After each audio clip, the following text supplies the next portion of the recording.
నమః శివాయ. ఓం నమో నారాయణాయ. హాయ్ అండి, అందరికీ నమస్కారం. ఈరోజు యోని ముద్ర గురించి తెలుసుకుందాం. ఇది ఒక మంచి అద్భుతమైన మహిమాన్వితమైన ముద్ర అండి. ఈ ముద్రను సాధన చేస్తుంటే దాదాపుగా కుండలిని యాక్టివేట్ అవ్వడానికి, అంటే సుషుమ్నా నాడి చైతన్యవంతం అవ్వడానికి ఎక్కువ అవకాశాలు ఉంటాయి అన్నమాట. అందుకని ఈ ముద్రని ఎలా సాధన చేయాలో తెలుసుకుందాం.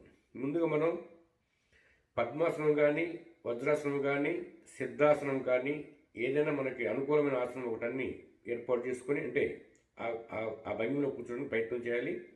ఇప్పుడు నేను పద్మాసనంలో కూర్చొని ఇది చూపిస్తున్నాను మీకు. ఇదండి, ఇది పద్మాసనం. ఏ ఆసనంలో కూర్చున్నా ఎన్ను నిటారుగా ఉండాలి, రైట్. మెడ అంతా కూడా సమాంతరంగా ఉండాలి. ఇలా 2 చూపుడు వేళ్ళు, 2 బొటన వేళ్ళు కలిపి ఈ విధముగా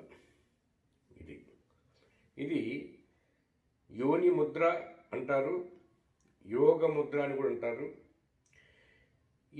ఈ ముద్రను సాధన చేస్తే మంచి ఫలితాలు రావడానికి అవకాశాలు ఉంటాయి. ఈ విధంగా పెట్టుకొని ముందుగా ఓంకారాన్ని జపించడానికి ప్రయత్నం చేయాలి.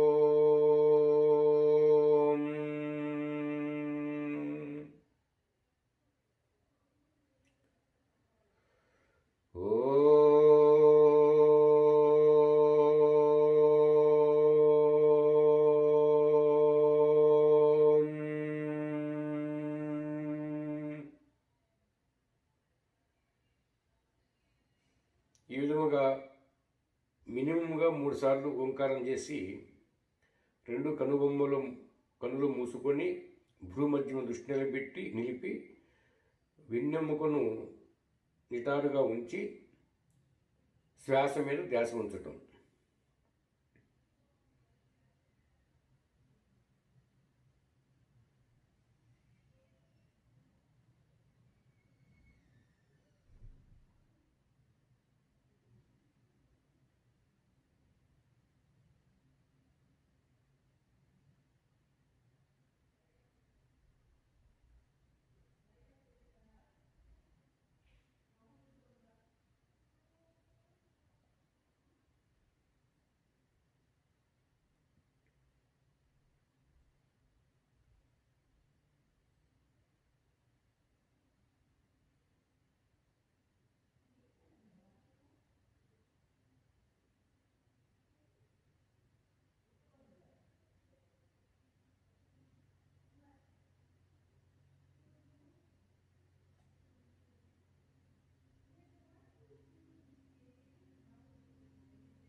ఈ రకంగా 40 నిమిషాల పాటు కనుక సాధన చేస్తే ఈ ముద్ర త్వరగా సిద్ధిస్తుంది. అంతేకాకుండా ఇట్లా ధ్యానం చేస్తూ మనం శ్వాస మీద ధ్యాస ఉంచి చేయటం ఒక రకం. రెండో రకం, ఏదైనా ఒక మంత్రాన్ని పఠించటం. ఉదాహరణకి గాయత్రి మంత్రాన్ని తీసుకుంటాం. ఇది మనసులోనే జపించుకోవచ్చు. ఓం భూర్భువస్వః తత్సవితుర్వరేణ్యం భర్గో దేవస్య ధీమహి ధియో యో నః ప్రచోదయాత్.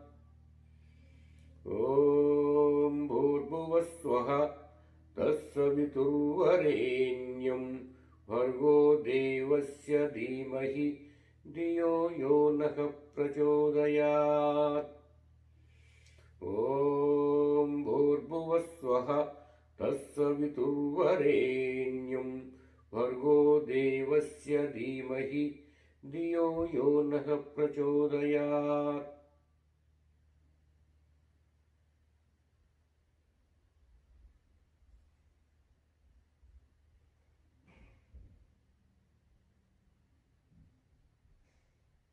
ఈ రకంగా సాధన చేసినట్లయితే మంచి ఫలితాలు పొందవచ్చు. అందరూ యోగా చేయండి, ఆరోగ్యంగా ఆనందంగా జీవించండి. ఓం నమ శివాయ.